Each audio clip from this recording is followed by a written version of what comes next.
Welcome, everybody, to the launch of the 2022 Alfa Romeo F1 team, ORLEN C42. You're joining us in Barcelona for what is a very exciting moment for the team, its partners, and its fans. We've just seen the car's livery for the first time, and we hope you agree it's a real beauty.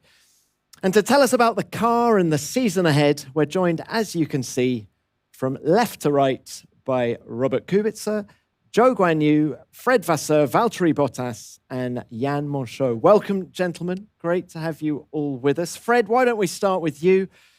And let's begin by talking about that livery. What do you think? I think it's a good step that it's a brand new livery, but we are trying to keep the same spirit and the same color. We have the red and the white. I think it's nice, and at the end of the day, it's the color also of Alfa Romeo, of ORLEN, of Sauber, and it's a very good combination.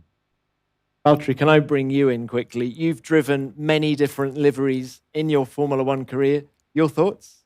I love it. For me, it's love at first sight, you know. It's a special feeling, but yeah, honestly, when I saw it for the first time, and especially when you see it live, it's really stunning, and we'll be very proud representing these colors this season. Fred, we'll come back to you. There is a lot that's new this year, new technical regulations, 2 new race drivers. Can we call this a new chapter for the team? Yeah, for sure, it's a new chapter for the team, but not only for the team. I think it's also for the F1. It's the first time that we have a car developed under the cost cap also, with a complete new regulation, new dimension for the tires, that new lineup for the team, and so that. For sure, for the F1, it's completely new. It's a new chapter, and also for the team that we are enter, I think, in a new era, and I think it's a nice challenge. And final one from me for now. We've had a 3-day shakedown already here in Barcelona. A quick progress report from you? It was quite a difficult session that we had to face to the bouncing, I think, as everybody at the beginning of the session, and then we had some mechanical issue on the second part.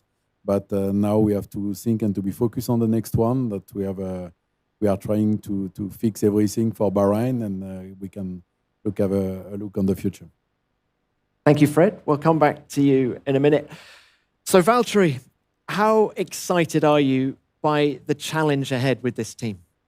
I am excited. It's a new challenge for me, and is a new project in a way.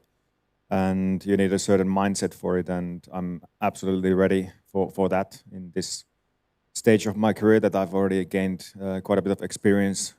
I will for sure give it all I have to make that progress. And yeah, I've enjoyed the first steps of getting to know the team and starting to work together. And obviously, yeah, as we go, we still keep learning about each other. But it has started nicely, and I've enjoyed it.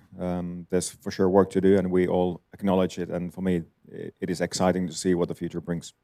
As you say, Valtteri, you have lots of experience, 178 starts to your name, 10 Formula One victories. Just tell us a little bit more about how you can use that experience to drive the team forward. It's now the third team I'm racing with. First, obviously, I was with Williams for 4 years and with Mercedes for 5 years. And with both teams, we got some decent results and success, and especially in the last 5 years. So for sure, you know, I've been inside a team that knows how to win, what it really takes in terms of the teamwork, in terms of the machinery and how you work. And I think with the team spirit, I've learned so much that actually, if you can get the spirit up, it really boosts the performance in every area.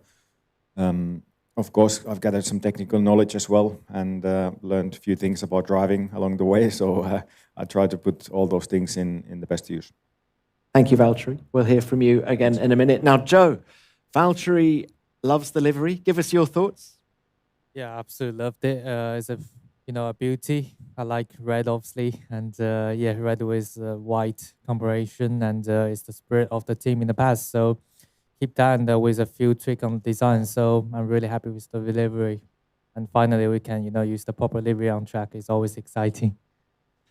Now, you're about to embark on your first season in Formula One. It must be a very proud moment for you.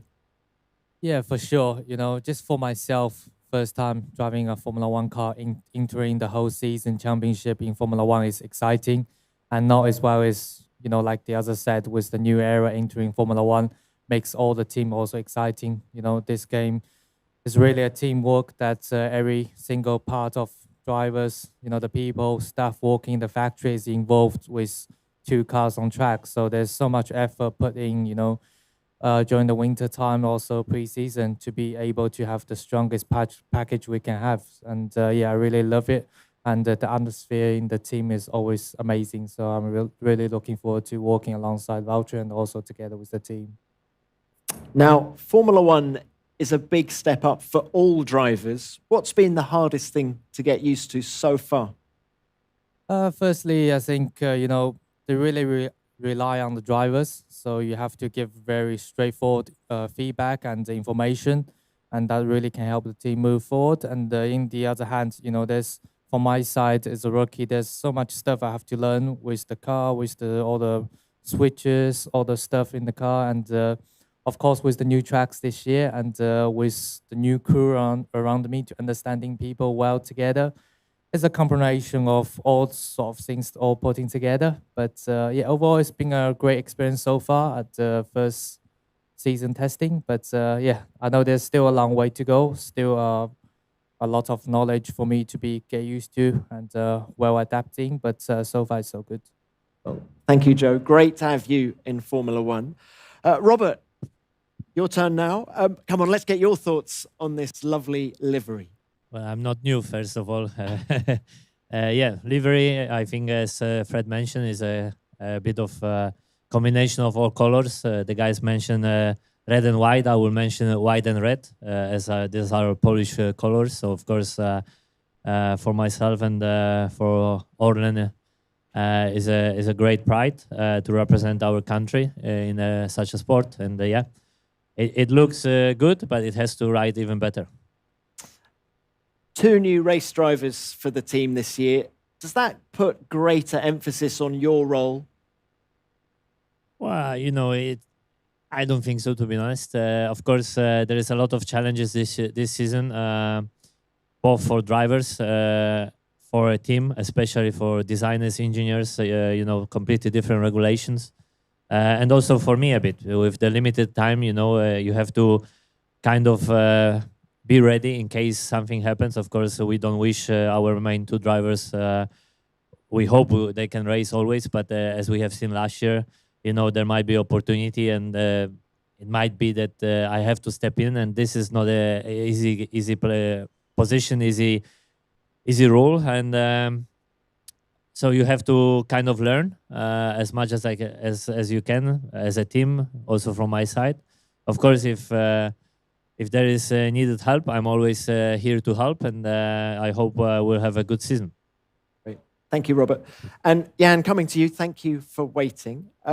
You've been working on these new rules for 3 years. Just how special is it to see the car now in its final livery? It's a huge contempt.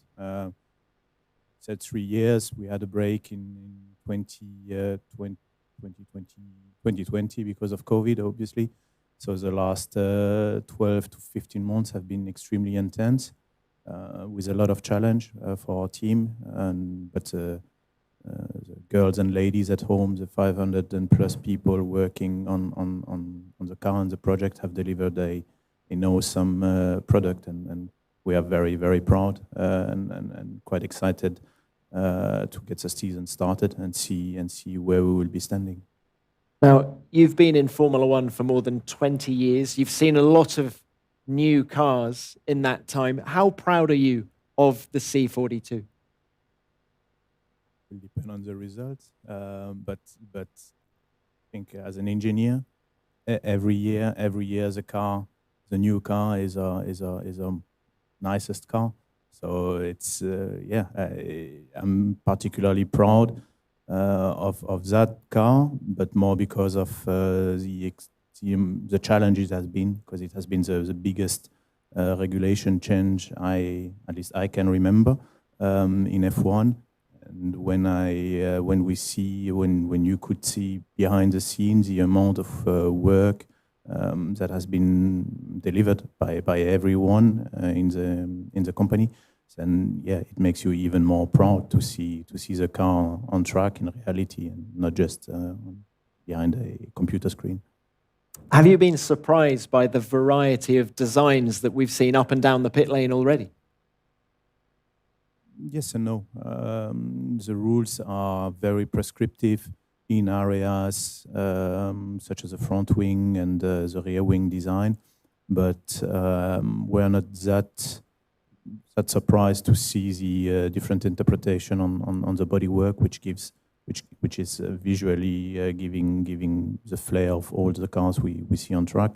So it's quite interesting to see what some of our competitors have come up with, and we are certainly going to look very closely at some interesting solutions.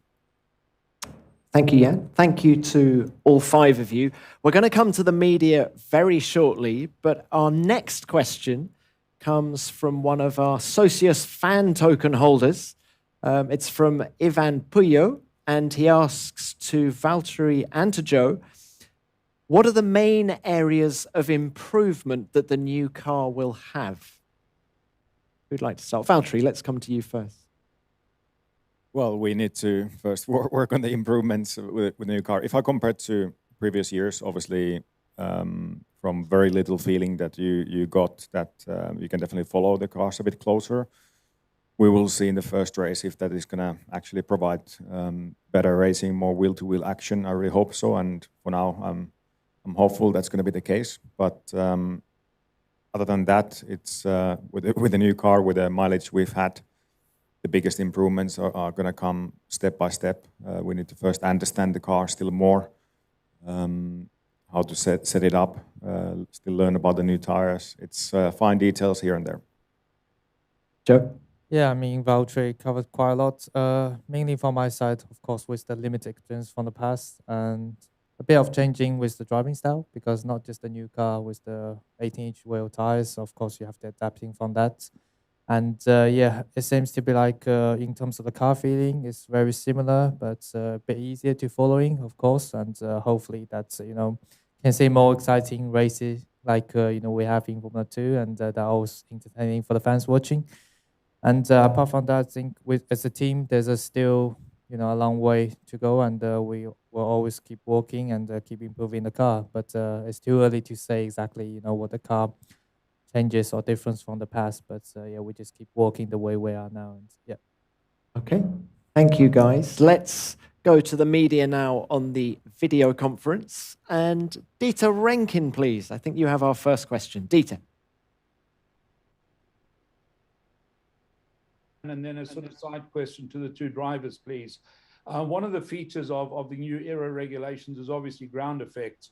And one of the side effects of that is this bouncing or porpoising. Is that a safety issue? Is it purely a technical issue which can be resolved? And above all, is it possibly a reliability issue? Okay, Valtteri. It's definitely, it seems like it's a bit of a challenge for every team. For now, I don't think it's a safety issue. I think it's just the way that the aero of the car works, and obviously, yeah, it's a fact that the lower you go with the car, the more you have downforce. And if you find a way to have a good ride in the car, being able to run it low, you might gain some performance. But obviously, in some places, with the cost of the ride itself, especially in high speeds and over the bumps, so it's quite interesting new philosophy on the aero side of the car, and I don't think it's going to be like a big concern. And as a team, like we need to work around it, and we need to make sure that the car is reliable enough for these regulations. And same case for every team. And I think now it's a big talking point, but I would imagine as long as the season starts going, teams are understanding more and more, it's going to be less of an issue and less of a talking point. Joe, how uncomfortable is it when the car is doing this porpoising effect? Yeah, to be honest, when I first time jumped in day 2, it felt already quite good improvement. And, from day 1, from the feedback we got, we already tried to work the way around it. It seems to be, of course, the problem is always still there a little bit from, I think, all the teams. But that seems to be like the biggest limitation with the new car for everyone. And we just have to, like Valtteri said, find a way around it, which can provide us, as much downforce as possible, also to reduce the bouncing on the straight. But yeah, in terms of, I think, safety or that, should be no problem on that side. Okay, thank you. Let's go to Luke Smith, please. You're next, Luke. Thanks, Tom. It's a question for Fred and for Jan. We know in the first test, Fred, as you mentioned, it was quite difficult for the team. He hit some issues here and there. How close are you to getting to the bottom of the problems and make sure that Bahrain will be a smoother test with some more mileage? First, this is the target. That it's not a secret that we had some bouncing issue at the beginning, and it was true, I think, for everybody. Then we had some, as I said before, some mechanical issue on the second part of the test. But we have to fix it. That I think it's our challenge, but I'm quite confident that we'll be able to do it for next week. We have the TV day today. We'll put back the car on track today, and but for Bahrain, I think that we will be on the right way. And we spoke about bouncing, but it's always the case with the new regulation. You have new issues coming in, and I think in 2 or 3 races, nobody will speak again about bouncing. That we'll have another issue or another topic to discuss. But we have to fix it, and we saw that on our side and on the other side of for the other teams, that everybody made big improvement over the first 3 days, and we'll come back next week, all the teams with a new configuration to fix it completely. Thank you. Jan, can we have your thoughts as well? I have no crystal ball with me. In the past, we've been usually very good in reliability. For this new car, we had to go very extreme on some design features, essentially because of the weight impact. So yes, we had here and there a few issues to solve, but I'm relatively confident we'll be on top of them. And the mechanical issues, which hampered us to have a good day on day 3, to some extent, I prefer they happen now than during the season. So usually when we have those issues, we fix them once for all. So it's also why we go testing. So yeah, we would have liked doing more mileage, that's for sure. But it's as it is. We can't change that. We need to go home now tonight and have a little bit more than a week and a half to fix quite a few things, and hopefully then TO2 would be a lot smoother for all of us. But I'm generally confident. Thank you. We'll go to an email question now that's come in from Frankie Mao at Formula Vision in China. Joe, it's to you. He says, China has just made the biggest breakthrough in the Winter Olympics. Now you are the first Chinese driver to race in Formula One. Do you think it proves that everyone can realize their dreams in sports as long as they work hard?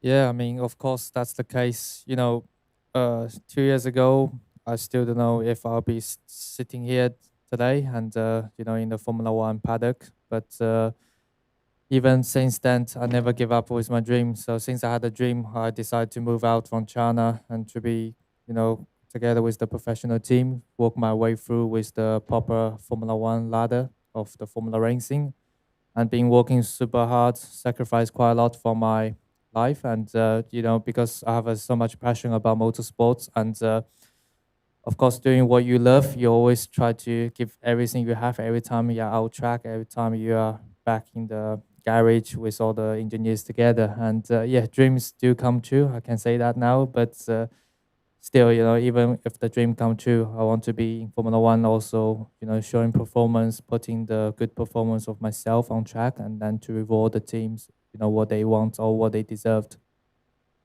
Thank you. Let's go back to the video conference now. Ed Straw, please. Ed. Yeah, question for Jan, please. In terms of the bouncing problem you're having, how much was that responsible for the mechanical troubles you were having? How much did you have to compromise the car in terms of setup and therefore performance in order to manage the problem? And how big a change do you need for the second test in order to get the car not only not bouncing, but also working as you wanted it to in terms of the aero? I think the bouncing topic, which is really the topic of the week, has been causing issues mainly during day one and the start of day two. After that, the fixes we had in place proved to be adequate. So that was tick in the box. What happened on day three has effectively nothing to do with the bouncing. It's more some small mechanical issues which hampered us of having a trouble-free day. Evidently, we found, like I think all the teams, a way around the bouncing during that first week, which required some compromise because effectively you had to move a bit away from the optimum where you would like to have the car. So if you move away from the optimum, you are giving performance. But I think it's more or less the same for all the teams, and we are working very hard to find ways to then have that bouncing topic under control, but more importantly to be able to move back closer to what is the optimum of the car. But I'm reasonably confident we will get there very soon, and hopefully already the very beginning of TO2. Thank you. Andrew Benson, please. You're next. Andrew. Thanks, Tom. It's for Valtteri primarily, but Fred and Jan as well, if you want. Valtteri, in between the bouncing and the mechanical problems, did you get any sense of where the car might be, what size of task you have ahead of you this year to become competitive? Got some kind of feeling, of course, and the nice feeling is that I definitely feel that there is potential. There's some strong areas in the car in certain type of corners. But also, of course, immediately noticed points to work on with the balance, with some of the behavior, but nothing that we shouldn't be able to fix. So it feels like we are still in very early stages of actually discovering the car.